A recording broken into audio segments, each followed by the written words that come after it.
বিমান দুর্ঘটনার বিষয়টি আস্তে আস্তে টাইমলাইন থেকে সরে যাচ্ছে। এই বিমান দুর্ঘটনা ও নিষ্পাপ শিশুদের প্রাণ চলে যাওয়াটাও মানুষ আস্তে আস্তে ভুলে যাচ্ছে। কিন্তু যেই মায়েদের বুক খালি হয়েছে, সেই মারা কি পারবে কখনো সেই সন্তানদের ভুলে যেতে? পারবে না। প্রতিদিন সকাল হলেই মায়েদের কলিজা ফেটে যায়।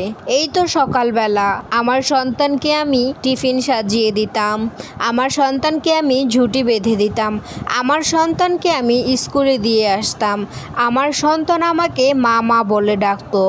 এখন আমি কাকে স্কুলে রাখতে যাব? আমাকে এখন কে মা বলে ডাকবে?